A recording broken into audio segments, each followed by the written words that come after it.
Hi everybody, this is Cindy from Ideas Times 2. Welcome back to our channel. Today I have a tutorial for you. This might be a two-parter, so if it turns out to be two parts, I'll publish the second part tomorrow or Friday. But what I have here is a small folio, 9 inches by 6 inches, about a ½ inch spine. And I was really inspired by something I saw on Pinterest. From My Porch Prints. She had a small folio, smaller than this one, and she had a kit that she had available on her Etsy shop, but it was a Christmas one and I wasn't in the mood to do Christmas, and so I didn't buy it, but I thought it was so cute that I kind of took her idea to make this folio. So it's just a 9 by 6 ½ inch spine, and for this one I have just the sari silk closure on here. And tie that in a knot.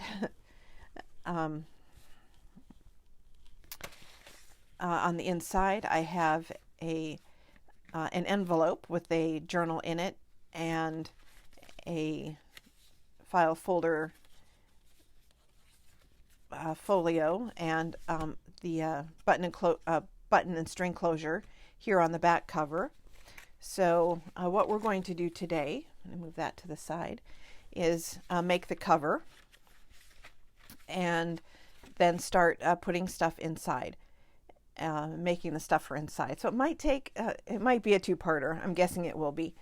So I'm going to move this off to the side and we're going to go ahead and get started. I thought this would be a good way to use some of my paper stash because if you're like me, you have a lot of paper. And every time I see paper I buy it. And even if I don't have any clue what I want to make with it. And so I was looking through my paper this morning and found this really, really cute paper pad from Authentique. And it's a 12 by 12 pad, double-sided. For this project, double-sided is probably the best because the inside of the folio is visible. If you don't mind leaving it white, go ahead and just use single-sided. Or if you want double-sided and you don't have double-sided paper, go ahead and glue it together. It'll make your paper much thicker and sturdier, and there's nothing wrong with that for sure. Or you can leave it white and embellish it however you want, but I like the look of the double-sided, so that's what I'm going to go with. And I haven't picked the paper that I want to use. I know I want to use this pack. So you can see it's double-sided and it's all stinking cute. I just love all of it. And I think I might go with this really cute floral for the outside. And then I'll have the rest of the pad for the various ephemera and envelopes and whatnot. So I'm going to go ahead and use this. So it's got the cute floral for the outside. On the inside will be the gingham, kind of like tablecloth checkers. And it needs to be 9 inches tall, 12 inches wide. So I'm going to go ahead and cut off 3 inches. Well, 3.5, counting that little strip right there.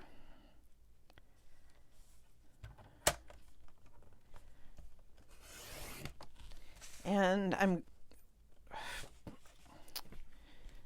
going to go ahead and make sure and save. Excuse me, I didn't do a very good job of cutting. I'm going to save this because I'm using what's in my stash. I can't go out and buy anything else. So I want to make sure that I'm not wasteful. Not that us paper crafters are generally wasteful with our paper anyway, but this is the perfect size to make tags or cards or pockets. So I'm going to hang on to that. So starting with that 9 by 12 piece of paper, we need to score our spine. So you'll need to score on the 5 3/4.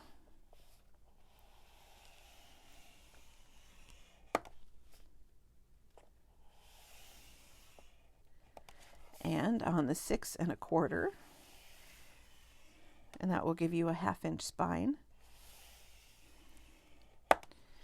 And I think that's the perfect size for this folio. It's small. You don't want anything too big. Well, I didn't want anything too big for this. And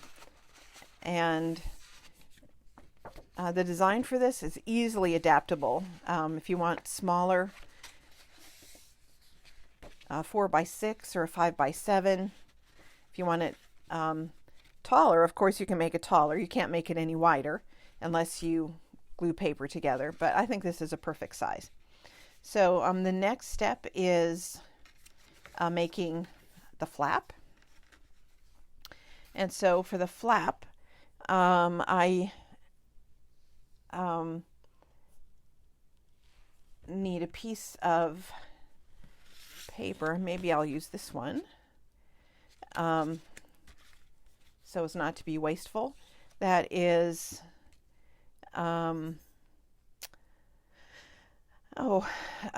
2 inches by 9 or thereabouts,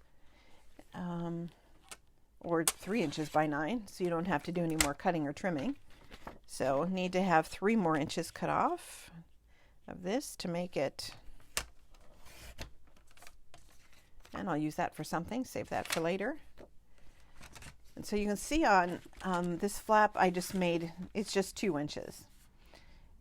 So it flips over by just that 1 inch on the top, but I'll go ahead and be flexible on this one and make it 3 inches just for the fun of it. Let me grab my corner rounder, and I'm going to make the gingham the top, and then this needs to be scored as well. So it'll need to be scored on let's see, I'll score it on the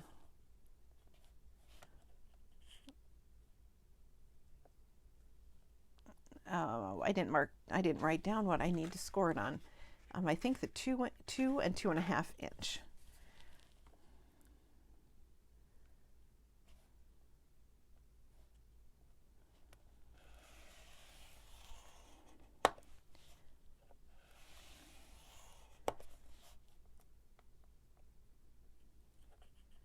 And that will give me just enough. That'll give me the 1/2 inch to glue down, and then give me a 2 inch flap.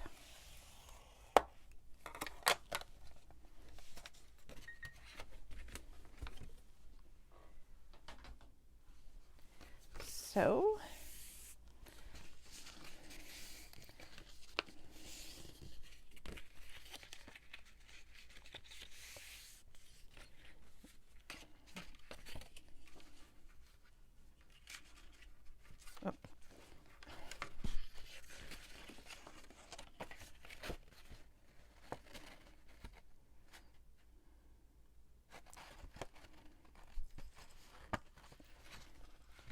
I keep, sorry about that. So you want to score it on the, if you want a 2 inch flap, score on the 2 inch and the 2.5, and that will give you just the perfect size. I'm going to go ahead and round my corners.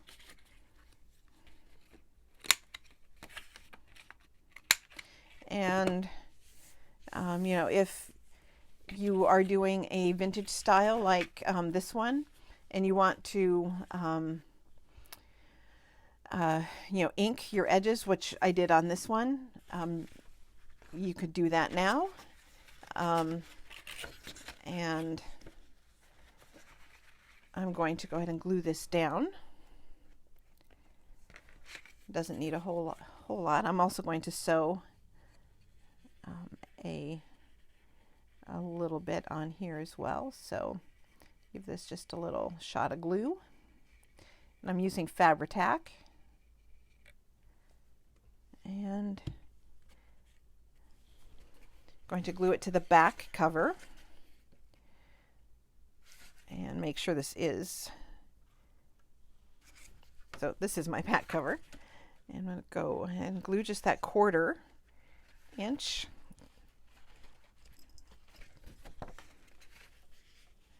Glue that down.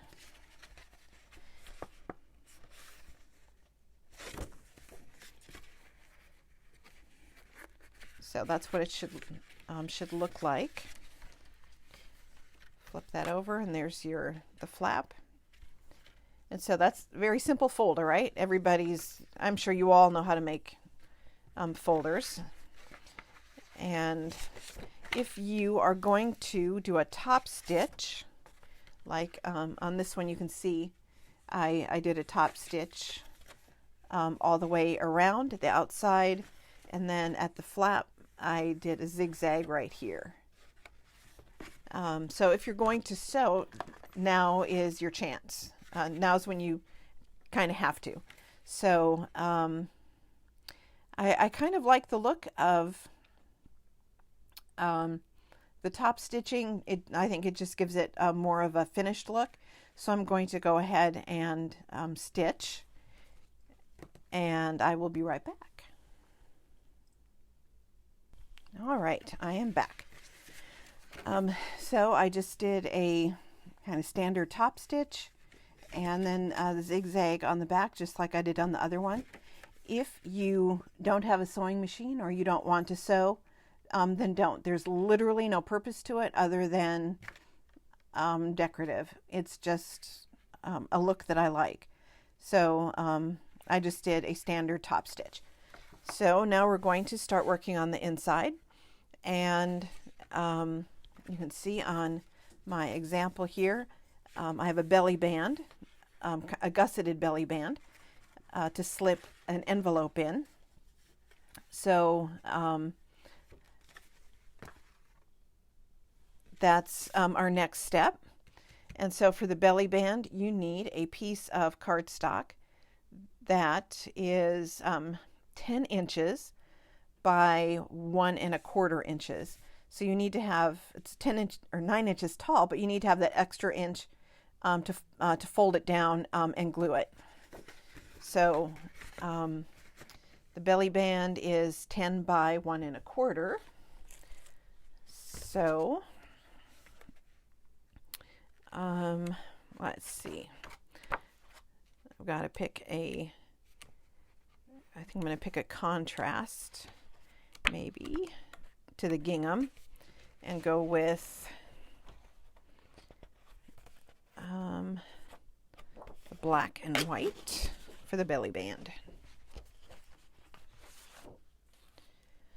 So it's our I think I'll go with the lighter one. I think the dark is too busy. So move that to the side. So I just need an inch and a half. So I'm just going to do a quick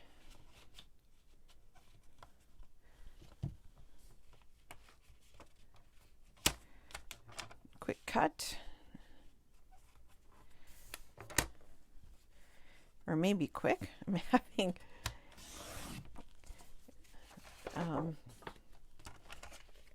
some issues here. All right, so it needs to be 10 inches. So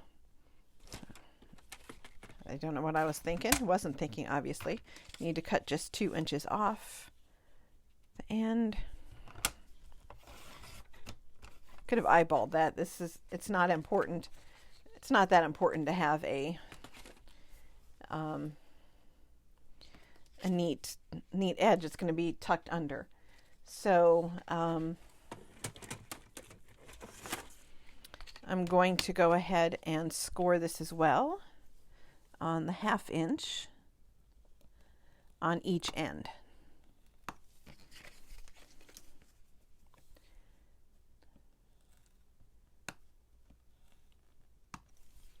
So that will give us a nice 9-inch belly band. And so that is going to go right here, and I think just for the sake of precision, maybe on about the 3-inch, the top edge, on the 3-inch mark. You know, if you want to you know, grungy it up a little bit, if you're doing something vintage like that, you'll want to do that before you glue it down.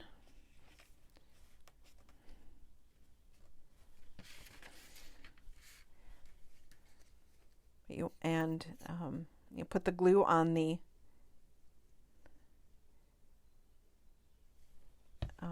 top of the paper, so that when you fold it under, make sure it's nice and even, and that gives you belly band. All right, so I kind of like to work from left to right when I'm making journals. I start at the beginning and move to the end, and so that is for me kind of the next step. Starting to put something on under this belly band. So on on this one, just the belly band is there, and I made a 12, or sorry, it's not 12. It's about 8.5 inches, 8.5 by 5 3/4 inches envelope out of double-sided cardstock. And if you don't have an envelope template for this size, you can find one on our Facebook page. I made a template yesterday and put it in the file section on our Facebook. And it's free. You're welcome to go download it, and it should be the perfect size, hopefully, for that tuck spot. So let's see.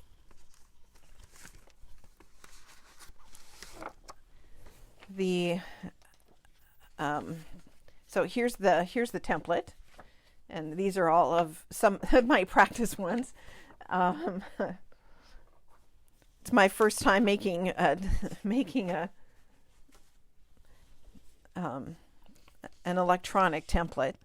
So if you print it out, the white part is where you glue together. I had to do it on 2 pages because it's a big envelope. I think it might be an A5 size, if you have any of that size, if you don't want to make one. And you just glue the 2 ends here together like this, and that gives you your template.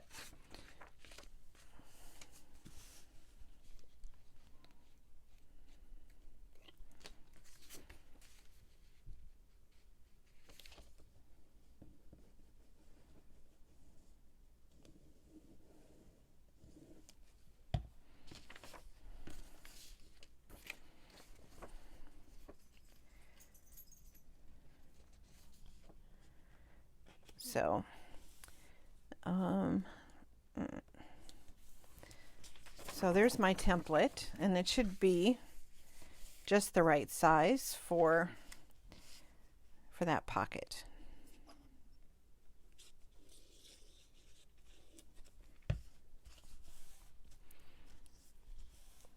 So I need to pick my paper. Here it is. My cat is a little on the obnoxious side today. I don't know what has gotten into her. She's gone slightly crazy. So I'm going to pick a paper that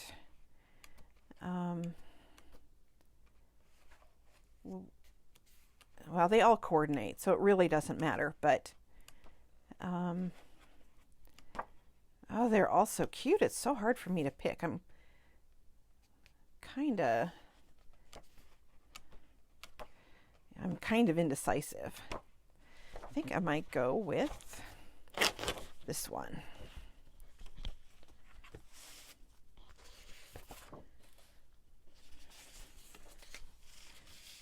And I want the aprons on the outside. But what I'm going to do is draw my marks on the inside of the envelope so I don't have to worry about erasing. I'm going to grab a pencil.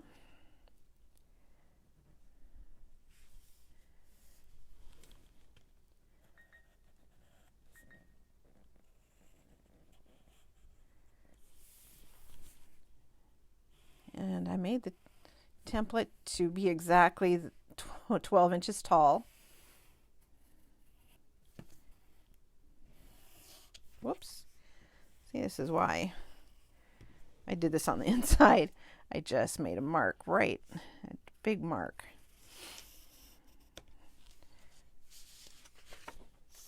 So, and then cut it out.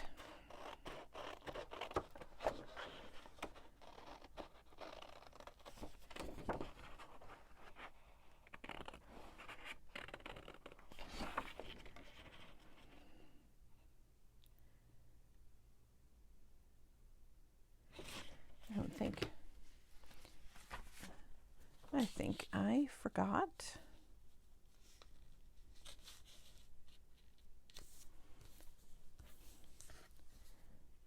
I think I forgot to make this line.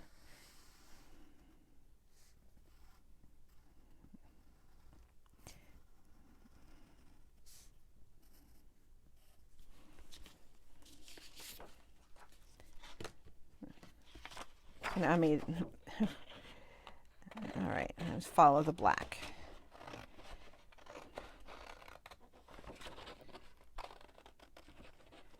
Kind of a standard envelope if you have a punch. If you have envelopes of your own, you know, you don't need to make this exact size envelope.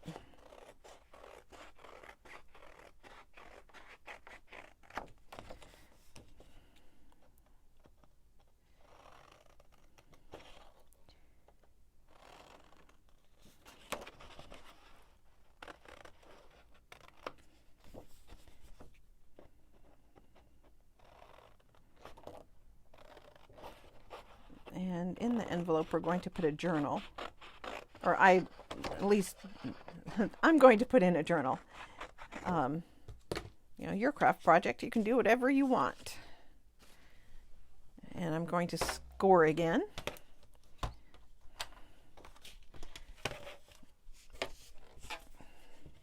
And all the score lines are pretty self-explanatory. So I'm going to score here on the flap. I just poked through. I'm going to have to reinforce that. I don't want to start over.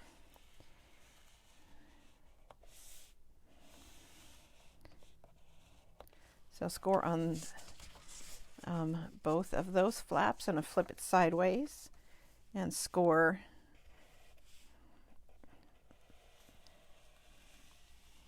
on the envelope flap here. And then on the bottom.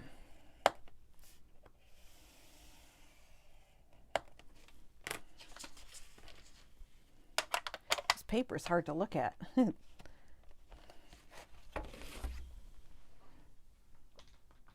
glad I decided to put this on the inside of the envelope. So on this, fold on the score lines.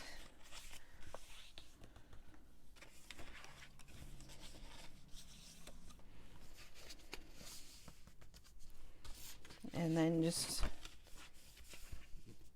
glue here, and then there's your envelope. Pretty slick, huh?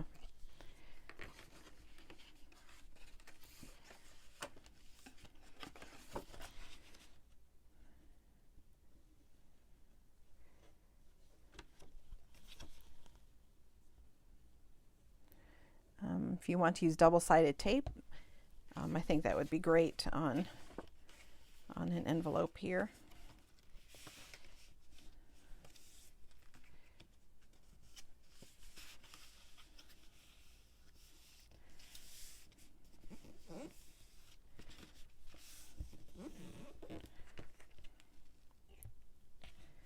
So there's our envelope. I don't want to put anything in it till it's had a chance to dry.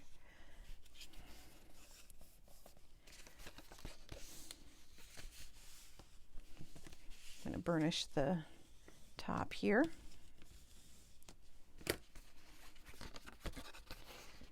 Make sure you didn't have any glue. A little bit of glue got on the inside.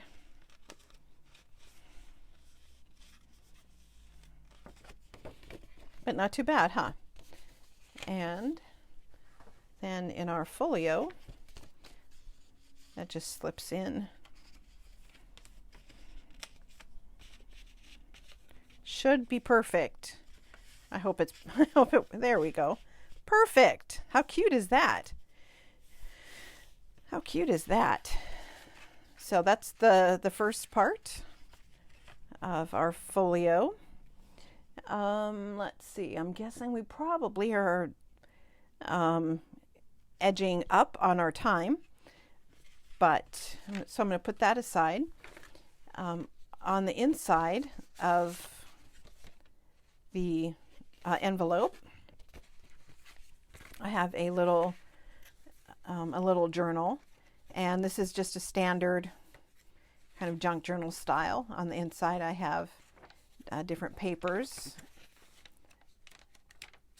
but no embellishing, of a little tuck spot right there, and just a standard 3-hole pamphlet stitch, and that goes in the pocket envelope, in the envelope, and then goes back in the belly band. So I think we're really out of time for today. That seems like it went very fast. Which we did, right? We did actually. That was pretty fast. So what we accomplished for today's tutorial is just the double fold folio with the belly band, and then the nice big pocket, about 5.5 envelope. Why do I keep saying pocket? 5.5 by 9 or 8 3/4. So that fits perfectly in there. So I think that's all we have time for today. So tomorrow I will be back with the rest. So until then, thank you so much for joining me and Lizzie, my crazy cat, and we'll see you tomorrow. Bye-bye.